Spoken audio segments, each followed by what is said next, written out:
There is such sorrow in believing death is your only release from misery. She expects to die. God invites us to look at the sorrow of this widow. And as a child, you maybe have some favorite cereals. Mine was Captain Crunch.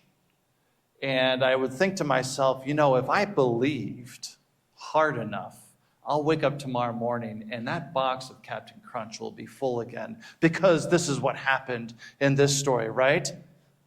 Alas, I would wake up, go to the kitchen, and sure enough, all that's left, especially in a box of Captain Crunch, is just that powder of that leftover Captain Crunch, which I still ate. As a child, I would think, man, wouldn't that be awesome if you could just do that with your own stuff, your own cereal? Anyways, there's much more going on in this text than just a bowl of Captain Crunch. We, of course, open up in this text basically right after the events of the previous text. And God says, you're going to move, Elijah. You are going to travel on. God brings Elijah to a place outside of the people of God. Elijah, a prophet called by God, he should not be received right now by Israel to the south with hostility. He should not be having to leave the country to go north and away from the people of God. But the land is hostile towards Elijah. So this need for him to leave is lamentable. 2, God sends Elijah to the region where Jezebel is from. And remember who Jezebel worships. Baal. Baal, this god of the rain, which helps things grow, which helps things be prosperous, right? That's who is worshipped in this region. So God sends Elijah to this region. The world at this time, this ancient world, accepted the idea that there were gods, but regional gods. There was the God of your region and that region and that region, but outside of that region, that God that you worship didn't have power anymore. God is about to show that that isn't the truth.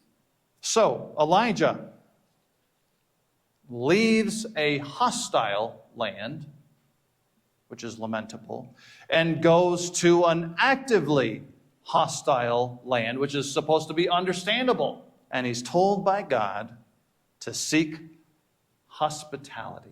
God doesn't send Elijah to the king of the region. He doesn't send him to the leaders of the region. He doesn't send him to the wealthy of that region. He sends Elijah to the poorest, most marginalized person of the region, this widow.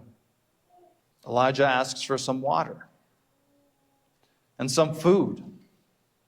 She scoffs at this request. The widow says she has one meal left for her and her son. It is the last meal that she can provide her family. And so she scoffs and rejects Elijah's request. As surely as the Lord your God lives, she expects to die. There is such sorrow in believing death is your only release from misery. God invites us to look at the sorrow of this widow. Because as much sorrow as the widow should feel, and understandably feels, the children of God should be joining her in such sorrow. Israel should be lamenting the words and reality of this widow. The reason for this is because the widow is, well, she's a neighbor to Israel. And as a neighbor, the widow should be observing the faithfulness of the people of Israel. Israel should be inviting her as a neighbor to live in their community under the lordship of God. But we know at this point in 1 Kings 17 that Israel is not faithful. Israel is actively hostile towards God. Israel is actively hostile towards the deliverers of God's word. Israel is actively hostile towards their neighbors. And so this woman expects nothing. She doesn't even expect life. She expects to eat her last meal and die. So let me ask all of us today, who is responsible for this widow's physical and spiritual condition? There's certainly her own responsibility. But with God having called Elijah to this widow specifically, we are to understand that the children of God, the nation of Israel, has responsibility over this woman's condition. And it's supposed to feel awkward. The brutalness in which she shares her sorrow and her reality, it's supposed to feel like a cold bucket of water being dumped on you as a child of God. In response to the widow's rejection, Elijah promises her that the God of Israel will provide more. There will be more flour. There will be more oil. There will be more life. The promise is given. The word of God has been spoken. God has extended his word now to this widow of a foreign nation. And so we, the reader, are to see how much God cares about this person. God is confronting several forces or realities or powers of the world right now on behalf of this woman. First, God is confronting what this woman knows about the God of Israel. She thinks she's not included. God is confronting what this woman knows, therefore, about herself. God is confronting what Israel knows about the nations around them. Yes, they're enemies, but they're the mission field. Israel, do you see this? Therefore, God is confronting what Israel knows about itself, because Israel is trapped in this idea that they alone are special because they alone have special qualities that no one else has. God is confronting even what humanity knows about creation, right? To say that a jar of flour will just keep filling up, a jar of oil will just keep filling up. There's processes, a lot of hard work, and yet God says there will be more. God is confronting what humanity knows about creation. God provides, despite it going against the laws of nature itself. A better way to see it, and to say that, is that the laws of nature submit to the sovereignty and will of God the Father. He promises that he will overcome what seems to be impossible for her. And the widow listens. And God provides. God emerges victorious over all of these confrontations. And God reveals his heart, the nature of himself, to the widow, to the son, to Elijah. And so the woman and her son and Elijah, they survive on this miracle for a time. But this is not the end of God's interaction, of course, with the widow. God has more to reveal about his power and nature and his love. God will reveal his power over the law of death itself. The breath of life is no longer operating in this child. And so we're to understand the bigger picture of what that means. The breath of life is no longer operating in the heart of this mother. The breath of life is no longer operating for the future of this family. It's now not just the problem of hunger that is before us, but death. Consider all the impossible forces, the powers that can overwhelm us. Of course, hunger, pain, drought, sorrow, loneliness. No one will argue that death is the power that rules over all others. No one except the children of God. Redemption from certain death is a theme that lives in the hearts and minds of the children of God, or at least it was supposed to. They as a nation existed because of redemption. But Israel right now is in a state of forgetting the Lord's redemption, the Lord's deliverance. Ironically, though, the widow actually does understand the redemptive power of the God of Israel. Her outburst actually towards Elijah, and God reveals this understanding. The widow knows she doesn't deserve to associate with that redemptive power. Her lack of righteousness can't associate with it.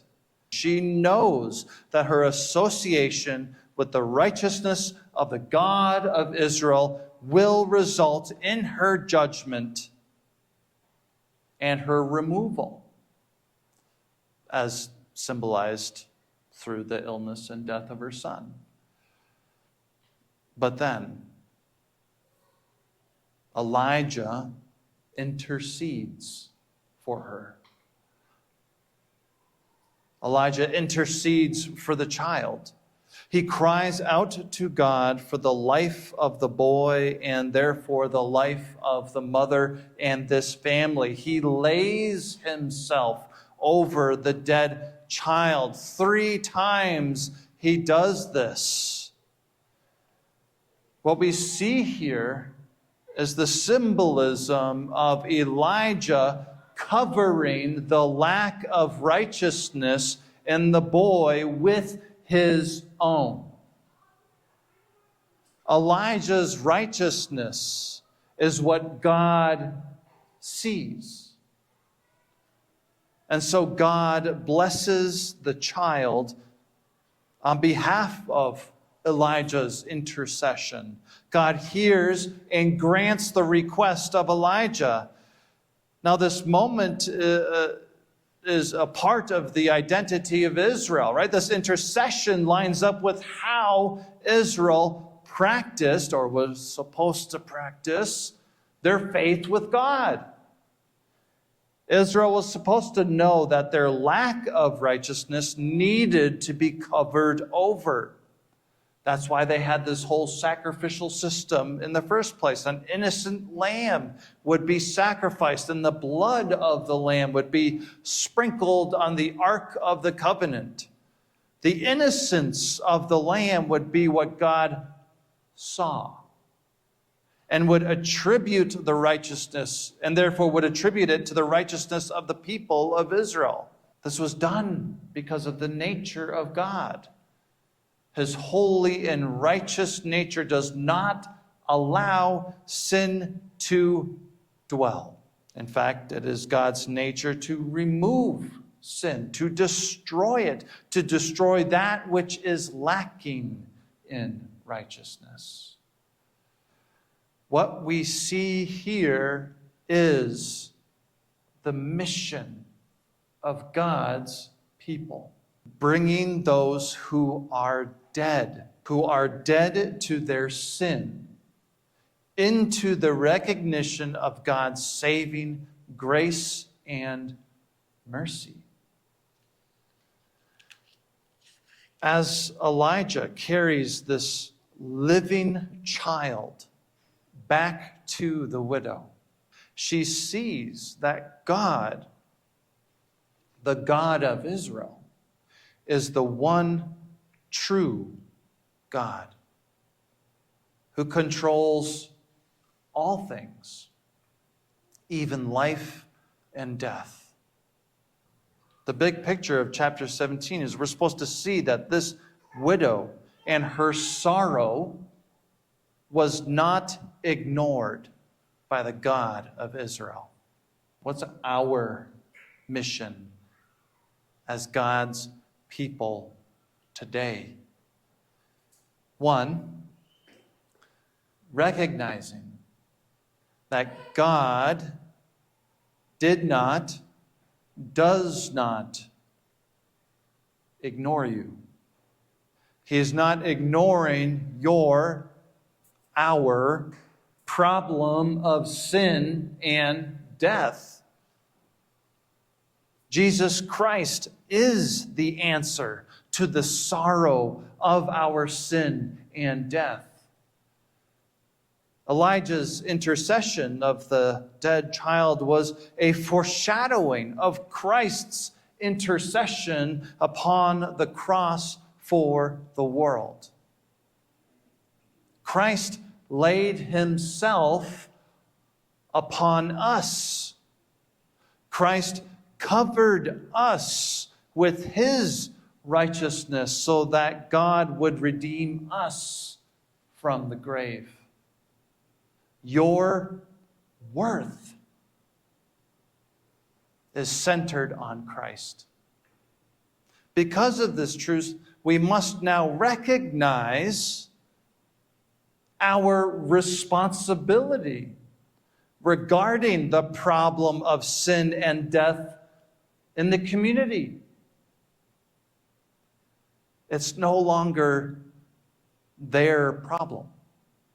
We must recognize our responsibility to the unsaved in our community.